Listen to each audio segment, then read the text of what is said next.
Okay, well, welcome to this Innovation Forum webinar, Building Credibility in Sustainability, Storytelling, B2C Brands and the Consumer Trust Gap. My name is Eleanor Tier and I'll be moderating today's session. This is the second webinar in our series focusing on sustainable communications and engagement. Thank you to all of our network that have joined today. There's now over 500 of you in that network, so thank you very much. And in our previous session, we focused on B2B brands and their sustainability storytelling methods. In this session, we'll be focusing on consumer-facing brands, their different storytelling narratives, how they build consumer trust as well in a time where geopolitical tension is ever rising and putting increasing scrutiny on green claims. To unpack all of that, I'm joined by a fantastic panel.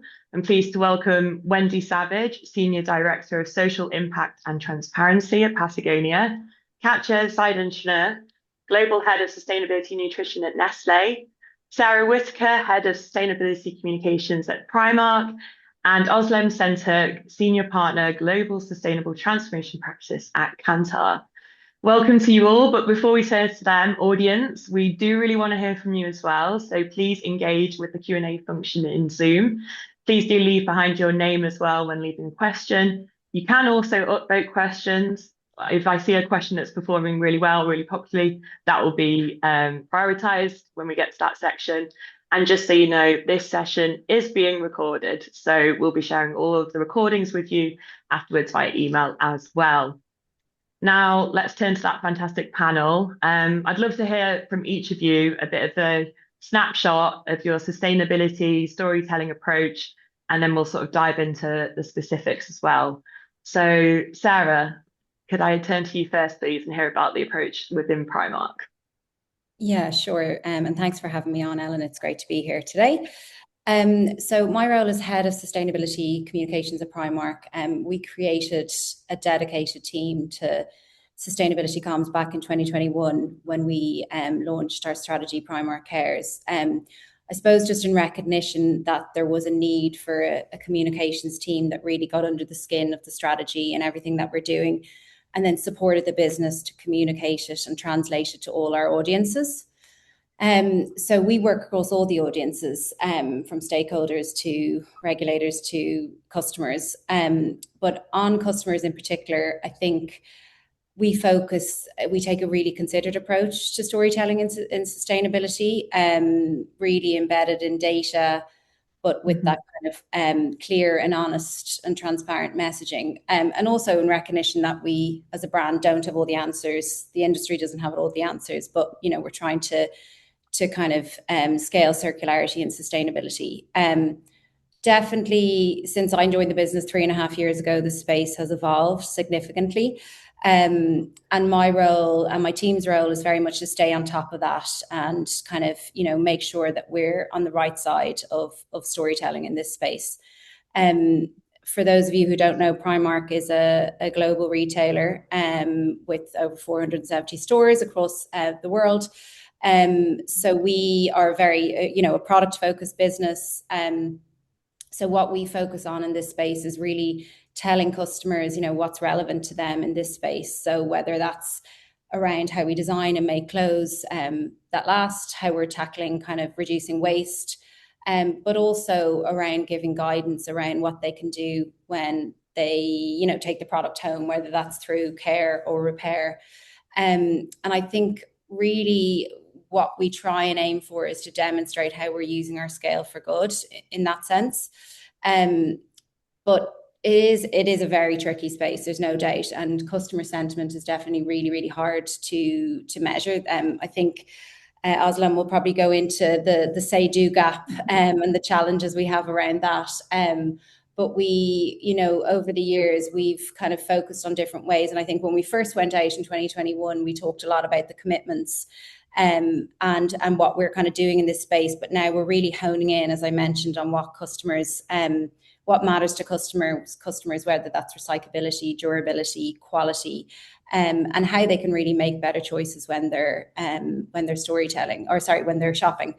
And from a kind of broader perspective, we would approach all our comms in this space through kind of, as I said, that kind of humble, honest narrative, but really led with data as well. Like all of our product stories will be backed up with kind of data, and whether that's kind of details about fiber, whether that's details around circularity, durability, but that's really, really important to us.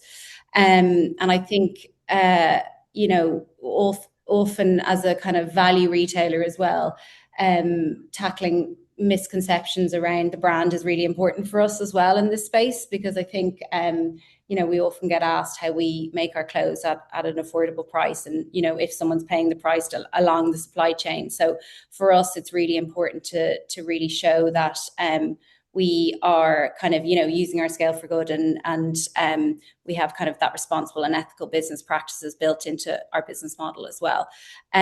So I think as well, we've learned over the years as well that it is a very complex space and it's hard for people to understand. So really kind of breaking down the information, bite-sized information, is really important for us as well. And particularly for colleagues too.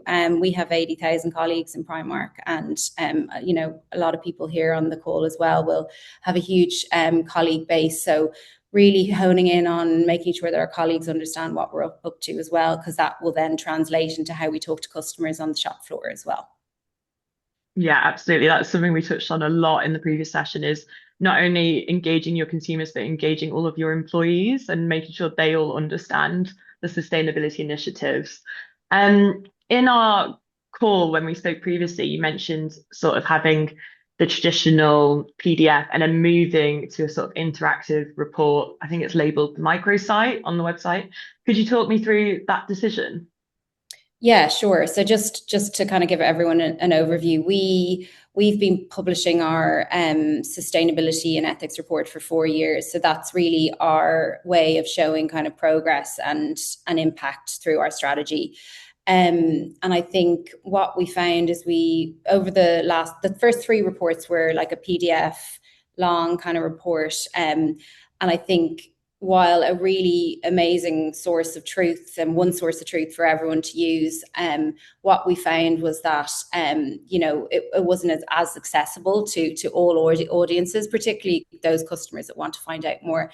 So this year we took a step and created an interactive site. So mixed the kind of data up with videos and graphics and a lot of interactivity, so people could go directly and find the information online and learn a bit more, and probably it's easier to read as well. And also I think with, you know, AI increasingly becoming a stakeholder for us, and a lot of the benchmarks and NGOs will scrape a lot of information from websites as well. We felt that having a really accessible report would be really helpful. So yeah, we launched it in November. It's online if anyone wants to have a read. But I think what we found is that actually the kind of audience group that's engaging in that report, for the first time ever, we're able, because it's a website, we're able to understand a little bit more about our audiences. And what we found was that actually there's a huge amount of academics kind of and academic organizations trying to find out more about the industry and the space that we're in, which is brilliant.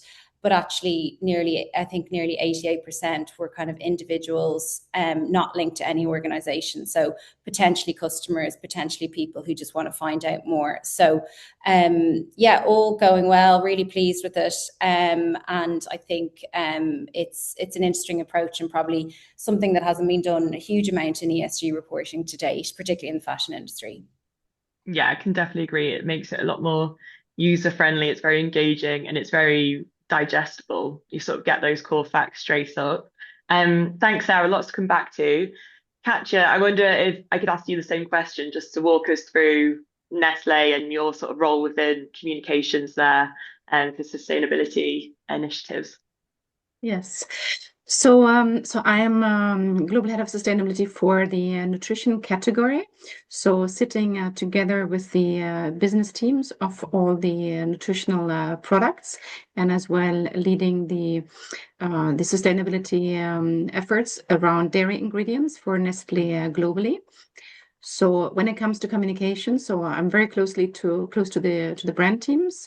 So this is very different communication to the corporate communication, because it will be more linked to the brand purpose, and as well the target consumer, and as well trying to make it more consumer benefit oriented. And we can talk more about that. So that's one side. And then we have the corporate communication. So that's taken care of by the corporate communication globally. So that's different people.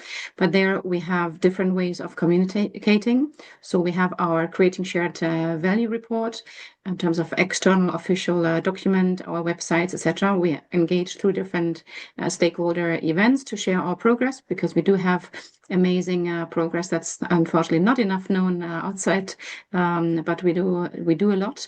So we have the corporate com site. And then we have different audiences. So, for example, when we think about how to communicate to our customers, so this would be then retailers, we would work with the sales teams to engage them, that they engage their counterparts, both in terms of sustainability, but also the buyers, to share more on our priorities, to see, how our priorities overlapping, and how can we inform them about what we do, and as well do partnerships. So this would be the customer-facing communication. Then we work very closely with the corporate HR to see what we can do with employees, both in the head office, but also in across all the different markets. And there are some quite nice, amazing activations to engage the employees through, sustainability weeks, through webcasts, through exhibitions, through personal engagement as well, that they can participate in different sustainability activities on the ground, that we have farm visits. So our footprint is very much dependent on the raw materials, obviously, and this is where the biggest impact comes from. So going to a farm is quite eye-opening, typically, for employees, to see really the importance of sustainability and the impact it can make for farmers, but as well how it links in the end to the products that we sell and that we consume.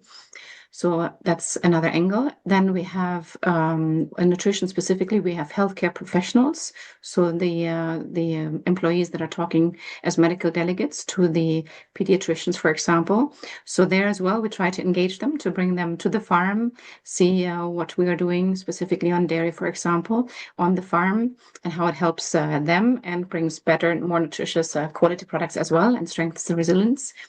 So we have that audience. So very different audiences, where we work with different functions and departments to trying to embed really in the interactions to show the benefits and the progress on our priorities, which are climate very much, but also regenerative agriculture, nature, and as well circularity, as Sarah was saying, for Primark. It's great to hear all of those sort of different methods of engaging your different audiences. What's the decision process like for deciding which method suits which audience best? So yeah, it's very much linked to the touch points, like how could we best engage and make it simple and transparent. And then it's really the respective function that is responsible for the audience that would be co-developing together with the sustainability to make, that rather technical language sometimes, which is a bit dry and very data oriented, very fact-based as well. That's what we try to do, that everything has a lot of substance and scale and impact, and it's not greenwashing. So it's usually a joint effort between sustainability, bringing the expertise in terms of what's meaningful, what's important, and as well to know what we're doing, together with that other function, like I was saying, the marketing for the brands, or sales for customers, or HR for employees, or corp com and public affairs for external stakeholders. So it's really a joint work. Thanks, Katja. And we'll definitely come back to a lot of those themes, particularly about making it sort of easily understood and simple for the consumers. Wendy, I'd love to turn to you now. Again, same question to you. Talk us through Patagonia's approach to effective communications in sustainability initiatives. Great. Thank you so much. And thank you for having me.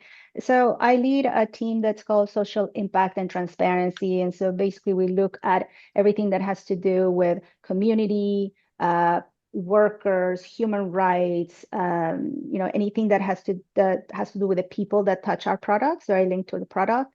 And then on the transparency part, we make sure that we know everything from the fiber to the end of the finished product. So transparency of supply chain, transparency of fibers, and everything that we use.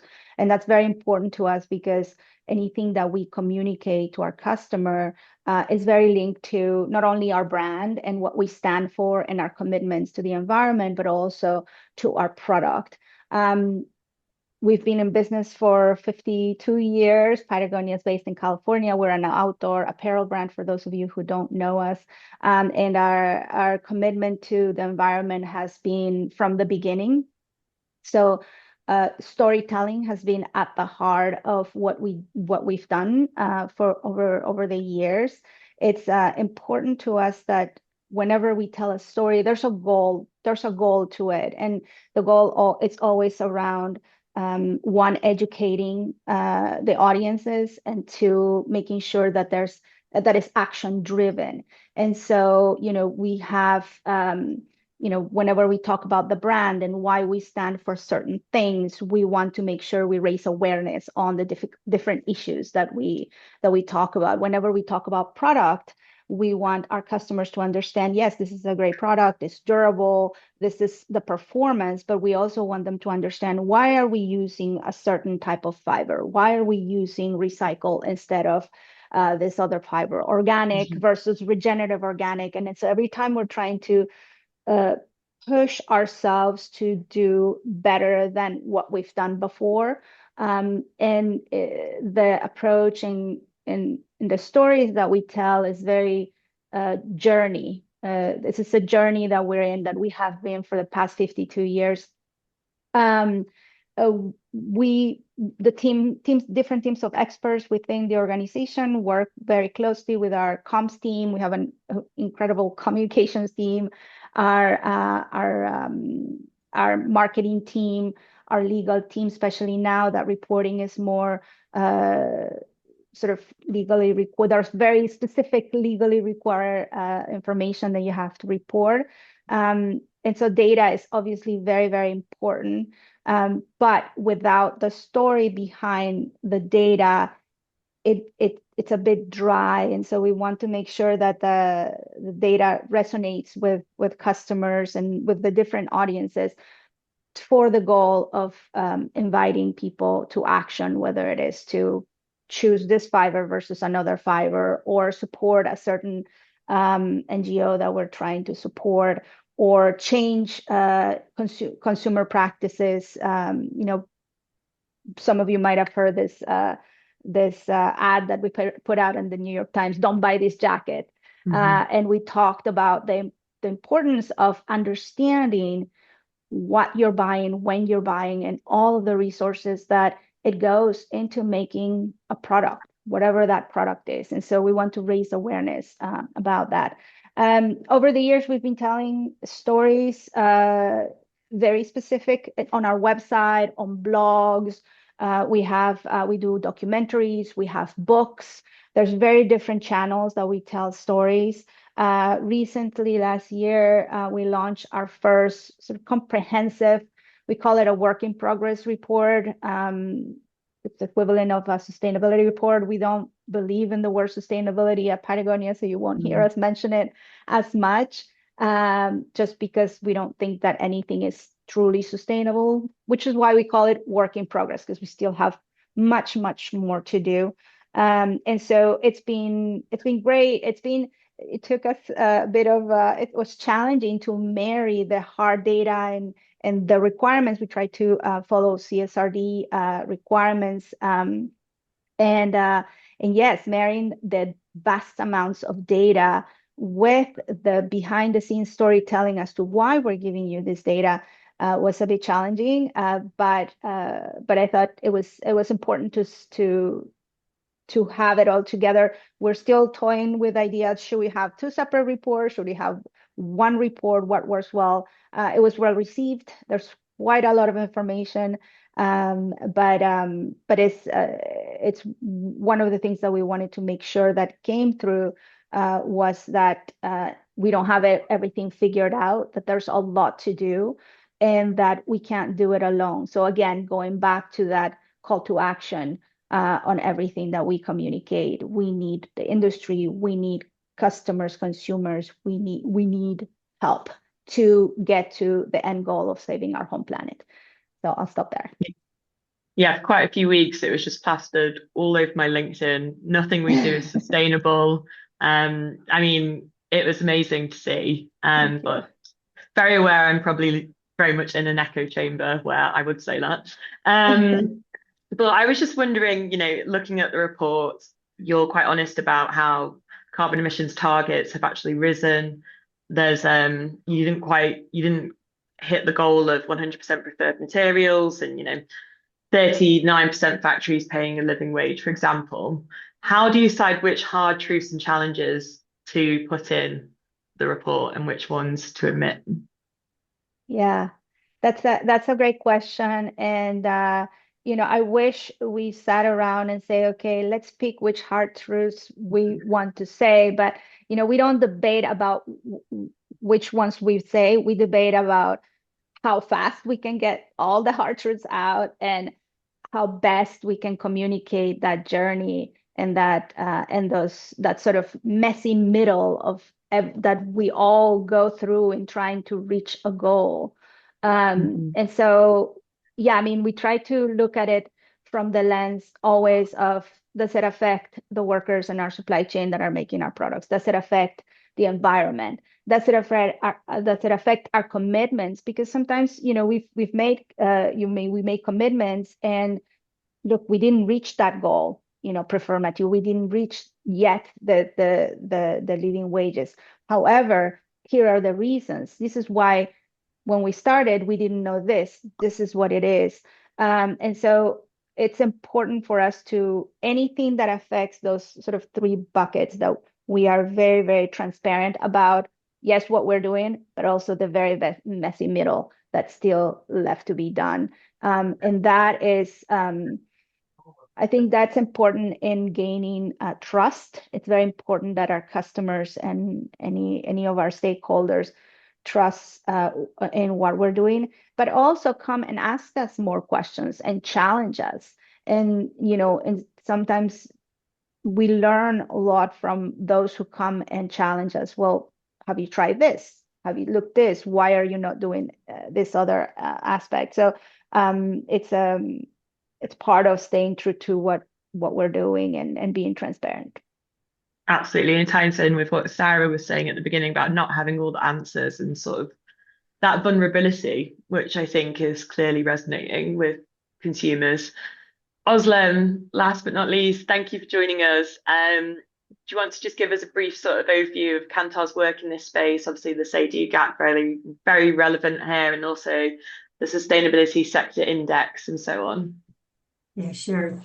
Triggered by what Katja said about, our brand level communication is very different. I want to focus on that a bit because it triggered an insight for me, which actually is the foundation of the Kantar approach as well. As we know, creating the growth case on sustainability is still a challenge. And when you go into different rooms where sustainability is discussed, you still actually hear marketers saying, I really struggle to make the growth case on sustainability. And most often what we see, at least in most of the cases, there's still hope because there's a big jump when you look at companies' approaches from the corporate ESG strategy to brand level pure action or communication. So there's a huge step in between missing, and that's what we call the strategic step on brands, basically, to be taken. And that's, as the world's leading research company, basically, what we help with is bringing that consumer insight, global, local, sectorial consumer insight to help brands understand what is important to consumers when it comes to sustainability issues per sector, per category. What are those drivers as well? And also help brands understand the brand-specific audience and the perceptions around the brand so that we can actually, whatever qualities we're going to build, we build it in the brand authentic way. That's what we stand for in Kantar. But when it comes to communication, I want to bring some numbers in to what has been said so far, which can help us. Over the last 2 years, we've got 11,000 brands tracked in Kantar's Brand Z database, and 10.9% have a relatively strong association with sustainability. And that's a low number, but only also 7% of those actually are being seen as having great advertising. So in other words, there is still a sizable gap between credible sustainability and creative communication for those brands that are, perceived as forefront. So what works? What we know is sustainability, when done well on communication, is a driver of meaning and difference.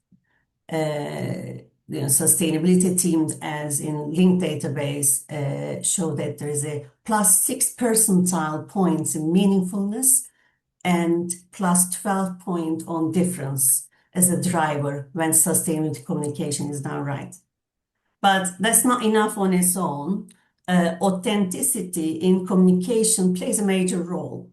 Again, our linked database shows actually that those brands who have brand fit sustainability messages, they show up in our 84th percentile of the database, the linked database, which is used for advertising testing. And those who don't, they show up in the 24th percentile. So authenticity and brand fit are doing the most of the heavy lifting, actually, when it comes to sustainable communication. And also, I want to say, it's a little bit detailed, but still important. Being intentional about emotion is very important, because this is about engagement.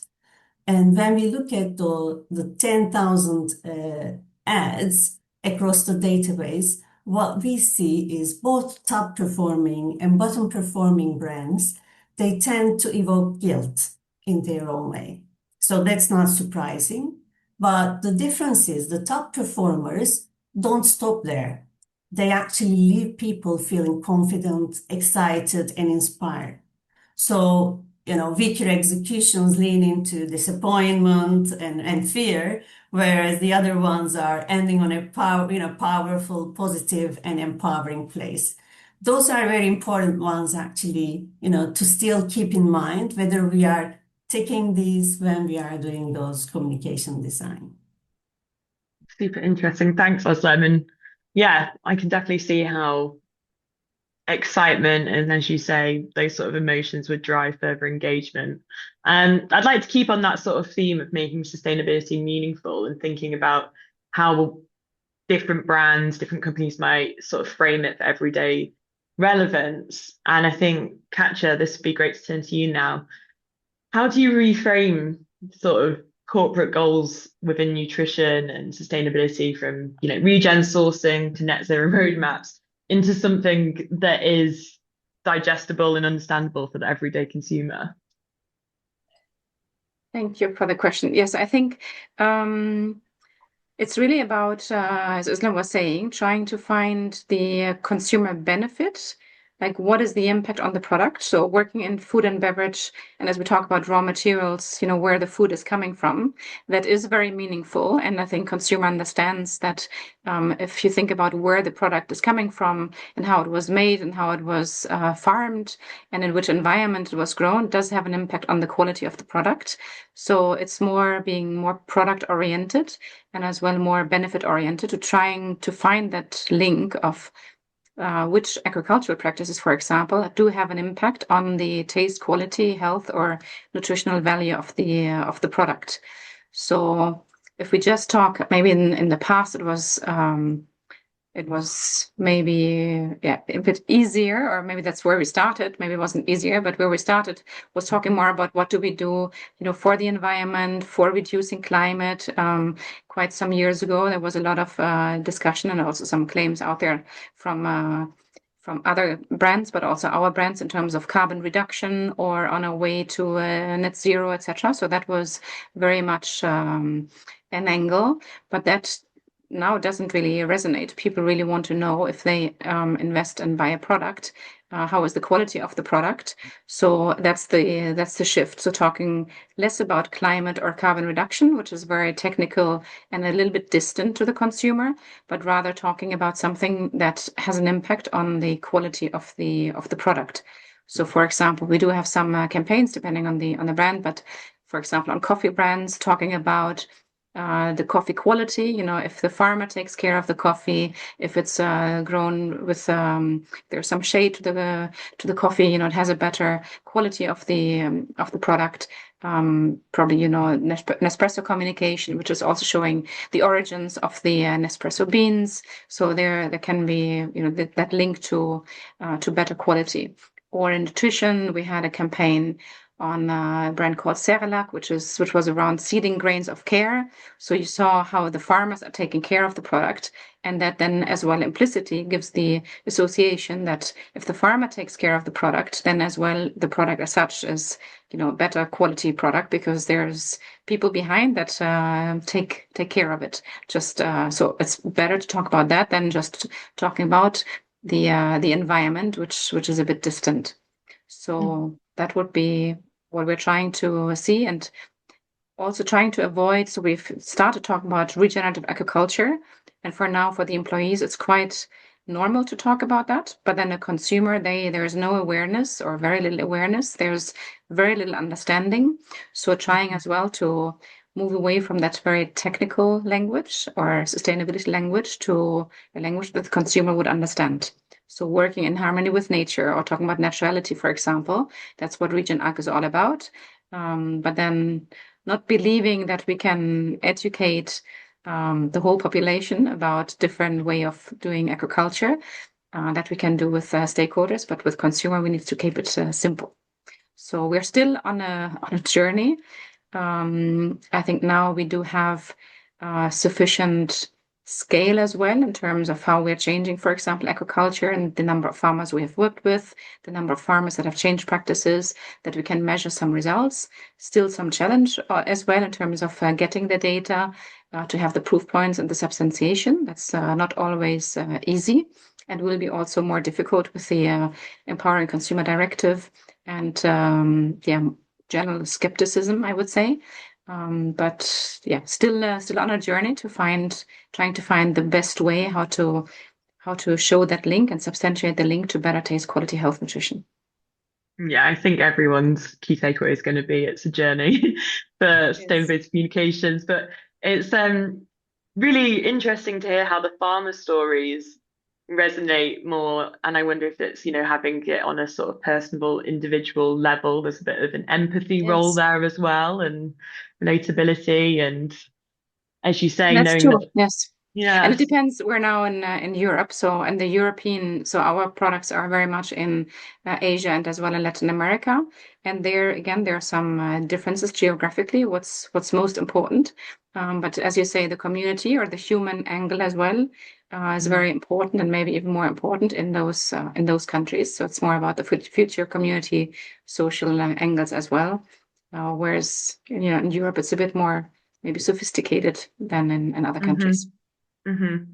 Similar question to now Wendy and Sarah. I mean, of course, Patagonia is great at sort of showing the people behind the products, as you sort of outlined, Wendy. I was wondering if either of you have any sort of examples that have helped translate perhaps those more difficult topics such as circularity or durability into consumer-friendly stories. Yeah. I can. Oh, go ahead, Sarah. I'll jump in first. Thanks, Wendy. So for Primark, we're quite a fun brand, and our communications around products is quite simple, and I think we show more than we explain, in the sense that we use our retail footprint to allow people to kind of come in and touch and feel the product, and so marrying all that with quite technical language around circularity and durability is definitely challenging. We have two kind of frameworks, a circularity design standard, and then a durability framework. So both of them, we introduced them in the business to help guide our buyers and our suppliers to how, like, for the Primark way to make clothes more durable, make clothes kind of with circularity and design in mind. So I suppose just going back to the point I made earlier around data and transparency and honesty, they are essentially the basis of our communications when we're thinking about durability and circularity. Now, we won't ever use them as a the first port of call for customers, but if any customer wants to know more, they can read the QR code on the product or in store, find out more on the website, and dig into what we mean by circular design, what we mean by durability. But I think what we've really focused on in those two areas is showing how, as we scale them, how they're embedded in all the products that you can find in our store and not just kind of one-off collections. So we're at 5% now for circular, which may seem small, but for a product or for kind of a business as big as Primark, that is a lot of units. And a lot of clothes in stores. So I think we're showing how we are able to move some of our kind of most well-known categories like pajamas and jersey and jeans into circular design. So when you come into Primark, you can kind of shop more, kind of make better choices in that route. So, but I think a lot of that's kind of I suppose the product area and the fibers. But I think also we have a big focus on helping customers understand what they can do when they go home with the product. So we've had a number of repair workshops for a number of years. So we run them in over 10 markets in Primark in store, and you can find out lots of tutorials online as well. And then we have kind of lots of clothing care information on our website, tutorials on socials to kind of our millions of followers. So all of that helps us to tell a better story around circularity and durability, and take, as I mentioned, that quite technical framework and bring it through to customers. So, and I think just a final point for us, like, it's really important that we're credible in this space and we're not marking our own homework. So we have lots of partnerships who we work with from all this kind of different spectrums, from circular design, but also kind of clothing care like Clever Care. So we use them as a way of kind of guiding us to show us kind of best practice in this space as well.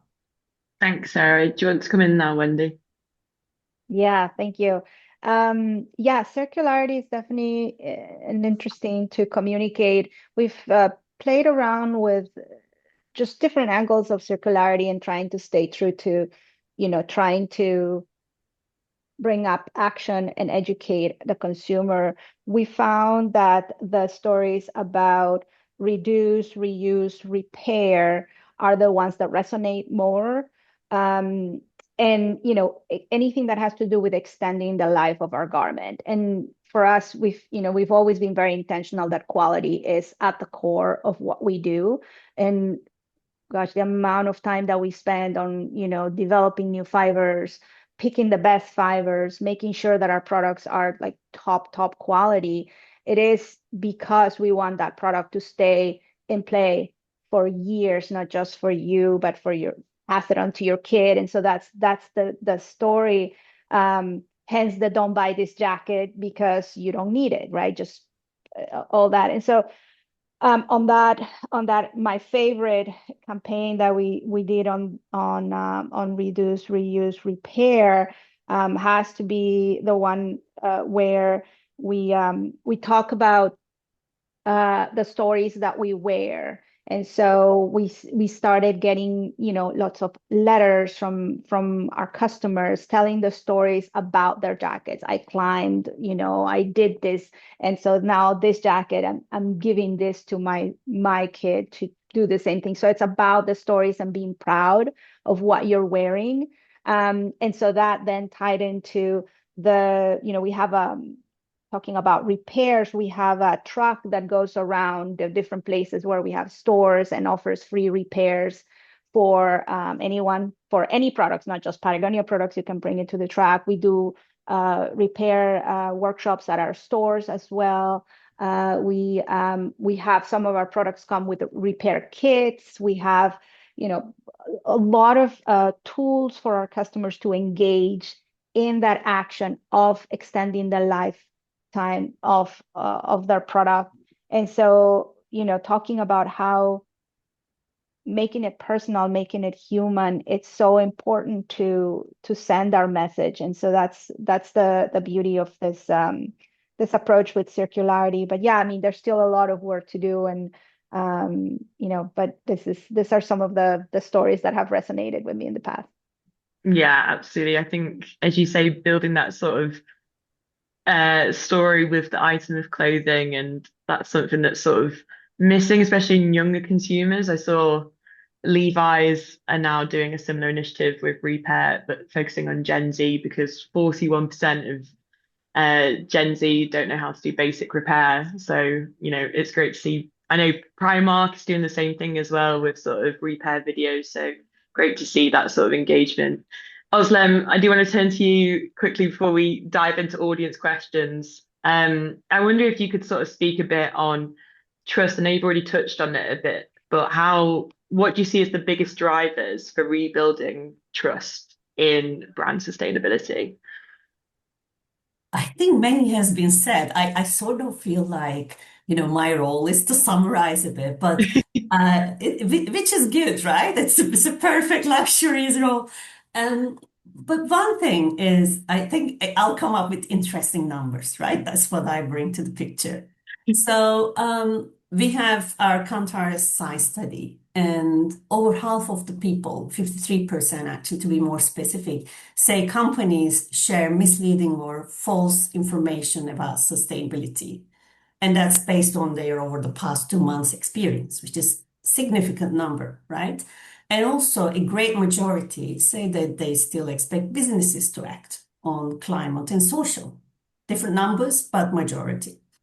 So that brings attention, right? And it makes trust fragile, but also necessary, basically. And it's important to understand that out of those 53% people who observe, they said that they actually stop, buying or started buying less, or sort of found a way of avoiding basically using those products and services. So that perceived greenwashing has actually also a commercial consequence. And if you think of it, people are right? It's a crisis of trust, because sustainability is a constantly moving domain. So many progresses, regulations, information. Even we are, trying hard to keep track of it. And think of consumers then. You really need to make it clear, but also very believable at the same time. So we can talk about a crisis of trust. And then the answer to your question is and a little bit of a summary, but database summary.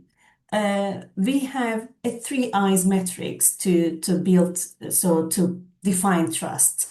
And that's again based on the brand Z study that we have, because we have seen a 0.9, which is an incredibly high correlation between those 3 eye metrics and brands' sustainability indices, which we measure success on.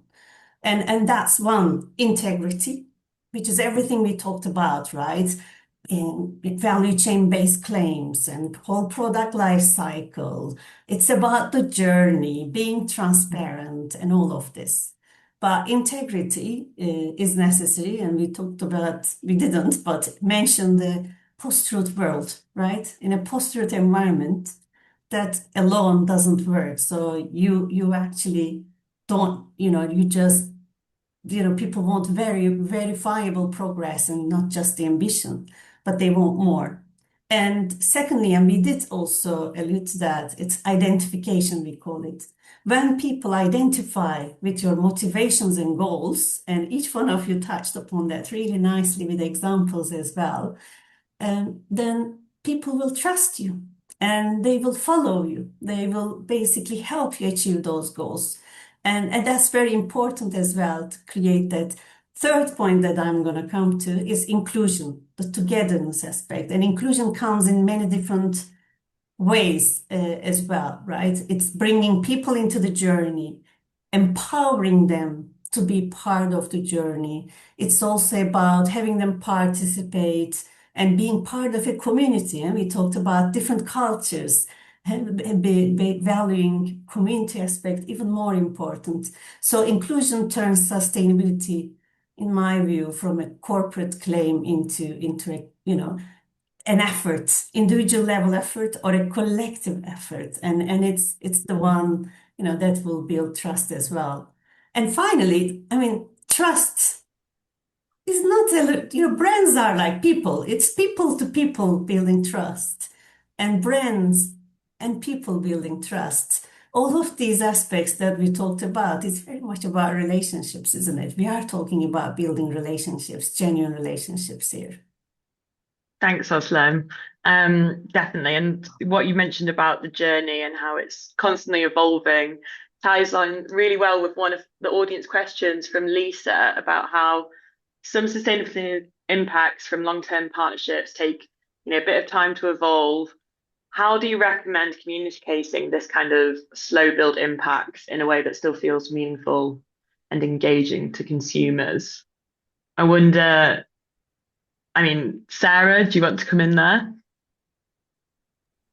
Yeah, sure. One thing that jumps into my head is our Primark cotton project. So this is our own kind of more sustainable cotton offering, that we have a program that we run in Bangladesh, India, and Pakistan, and it's over 12 years old now. And we've trained farmers in kind of more sustainable agricultural methods to reduce kind of the impact of the cotton that they kind of grow, but then also it kind of helps increase their yields. So it's funny because we as a business think that everybody knows about it, and that because if you ask any colleague, they would probably know about it. But when we tell someone about it, whether it's a stakeholder or a legislator or policymaker or even an NGO, they always kind of say, why don't you talk about this more? And it's funny because it is a long journey, and we're working a lot on regen. We're shifting kind of all the methods towards regenerative cotton growing as well. And it is a really interesting program because there's lots of social impact elements as well. So there's multifacets of a storytelling opportunity essentially, but it is one of those challenging ones that you need to kind of just keep kind of talking about it and keep telling kind of people why it's relevant and why you're doing it and why it matters. Because I think as programs actually progress within a business, people might forget kind of that their importance almost. So it is challenging, but I think as well, because of the complexity of sustainability, I think things like sustainability reports, impact reports, they give you an opportunity to do a bit more storytelling in this space. But it is something, and I know it's a challenge. We have a social impact team as well in the business, and they often talk about the longevity of these programs and how kind of measurement takes a long time and impact as well. So. Yeah, and the challenge with not getting, as you say, those immediate results. I think, Katja, you mentioned earlier about sort of greenwashing. There's a question on that from Janet about how has your consumer-facing communication evolved over time, in particular in view of increasingly stringent greenwashing legislations. Do you have any thoughts there? So on greenwashing, I think generally we are so exposed, and people are generally, probably not in all countries, but in many countries, people are skeptical by definition, because Nestle is very often in the headlines unjustifiedly, because we're a big company, so big trees catch a lot of wind. So we are super strict in terms of what we say. So we cannot say. We have a very strict process in terms of regulation, regulatory checks. So whatever we say externally has been checked double and triple times to make sure that we do have the data, the proof points, the measurements, and the real impact. So that's very important. So there is no change as such, because that's not going to change, and rightfully so. And I think that's good. So I don't think from that perspective there has been a change. I think the main change is really that, based also on what Özlem was saying, the say-do gap, etc., that consumers, they in the end have a few seconds at the shelf, and if something is not clear and they are confused or it's not obvious what's in it for them, then the likelihood will be that it's not really purchasable, or it's not even being communicated, which is a pity because we also want to drive consumer action and participation. So I think that would be the main shift from talking about sustainability and the actions on environment more towards the link to the product. That would be the main change. Yeah, I think that's important. And maybe to the previous question, just one other thought as well is on the progress. I think what is important is to still keep saying it, even if it's a long program and maybe there's first only 10 or 20%, it's not all perfect. I think maybe that's also a shift that's a bit different, because we try to be 100% before we go out, but then in sustainability that doesn't work, because sometimes those transformations with farmers, etc., they do take 5-6 years. So I think it's important to already share progress, even when it's like now we have 20% of our volumes from our main ingredients are coming from regenerative agriculture, which is actually quite a lot, 20%. So to be willing to also say, it's 20% and we will go to 50% until 2030, but we already have 20%. So not to be afraid of showing smaller numbers if there is a commitment to higher numbers, and to continue sharing progress, personal stories, as well the impact on the farmers. I think that's important, and have maybe farmers talk about it rather than us talking about it. So those would be some additional comments just to keep the momentum going, because we will move anyways because it makes sense. But then, to find the right way on how to make it easier for the consumer, that he sees as well the short-term benefit. Özlem, do you find the same then, that keeping those sort of constant updates and reminding the consumers of those initiatives that are still going on in the background helps keep them engaged?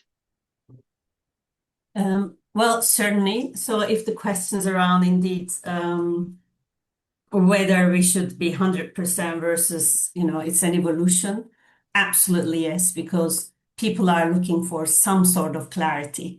By not speaking about it, you are also basically walking in the territory of greenhushing, and that we already know is also perceived as greenwashing anyway. Therefore, I think not talking about it is not an option. You need to find a credible, relevant way of talking about it, really.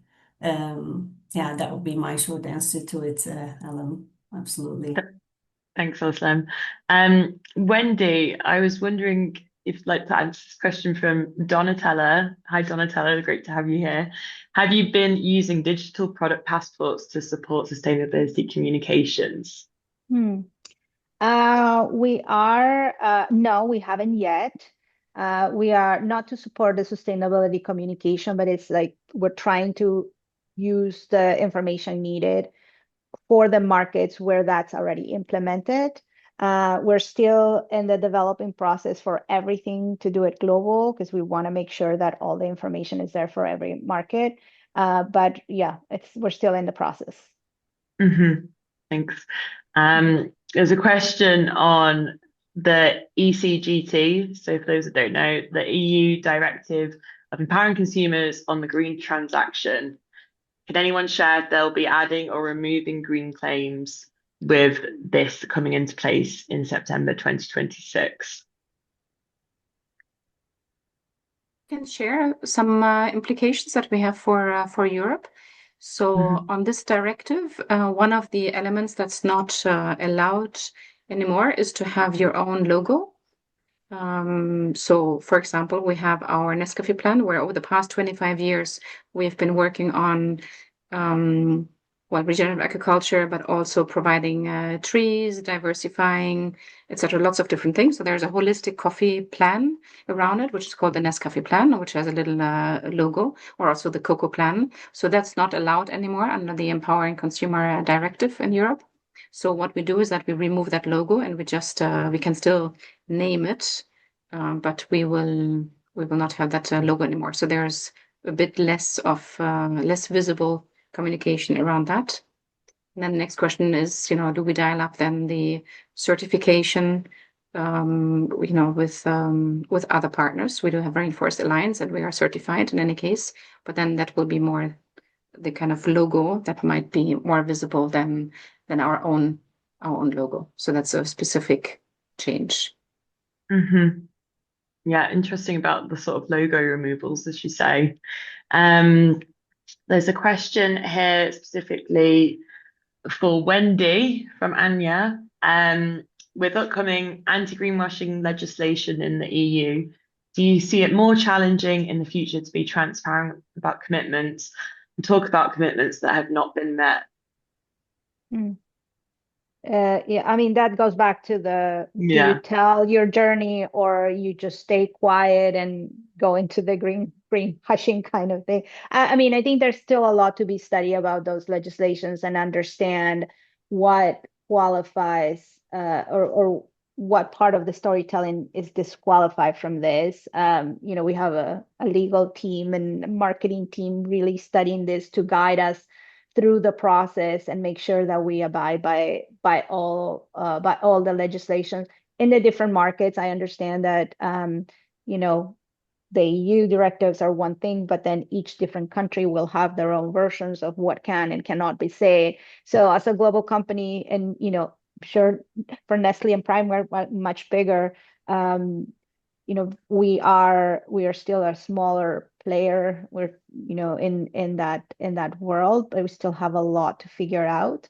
But one of the things that we never want to is to stop being true to ourselves and our brand. And our brand has always been about inspiring action, educating our customers, and we would definitely try to continue doing that and continue being transparent and telling our story within the parameters that we're allowed to in the different markets. Yeah, absolutely. Just keeping to those values, as you say, of transparency. I wanted to just, before we finish for closing remarks, Sarah, I was looking on the sort of microsite interactive report, and your CEO, Owen, had a great comment about how he doesn't seek praise for Primark's progress, believes it's important that we're transparent. Primark potentially must work harder than others, prove low prices don't mean low standards due to inaccurate perceptions. Have you found that transparency is helping shift consumer views of Primark? Obviously, it gets a lot of heat. Do you find that the transparency is helping there? I think, like I said earlier, it is a hard one to measure in terms of whether kind of transparency is actually translating into customer sales or action, as Wendy was talking about earlier. I think what we are noticing is there is like a more engaged group, people willing to listen to Primark and to kind of hear what we have to say in this space, which is really positive.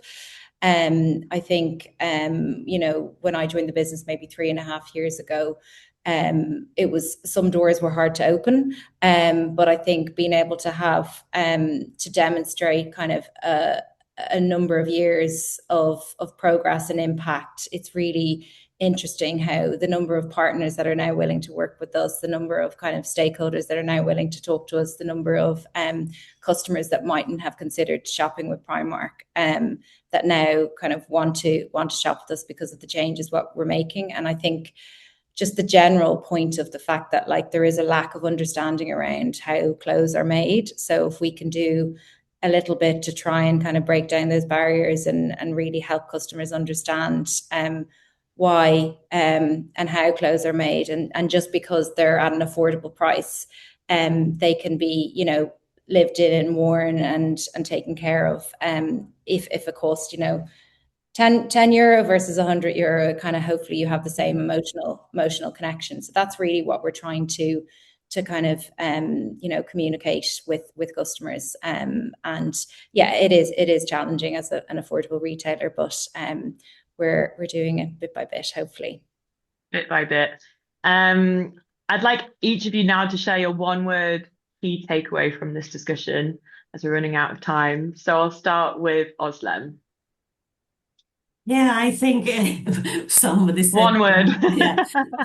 I think one word for me is I'm going to say grit.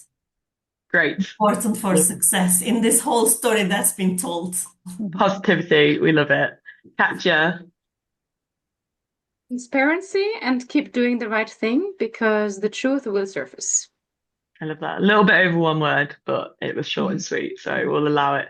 Wendy. I would say connection. Connection is, from data to storytelling to reaching the people that you want to reach for your goal. It's important to establish that connection. And Oslem mentioned the emotional part of it, but connection would be my word. Yeah, connection, as Oslem said, the emotions and tying back to Katja's about the farmer story. I think that's a very poignant word here. And then finally, Sarah, your one word. Yeah, I would say humble, because I think it's really important to be humble in this space when you're communicating. And I think just to what Katja says, people will the challenges will surface. So being humble and staying true to that is really important. Great. Well, thank you so much to panelists. You've been fantastic. Thank you as well for all of the audience questions. And we do have another session coming up, which will focus on NGO communications. So please do subscribe to that. We'll be in touch as well with the recordings. But thank you so much for joining and hope you all have a great day. Thank you. Thank you. Thank you for having us. Thank you. Bye.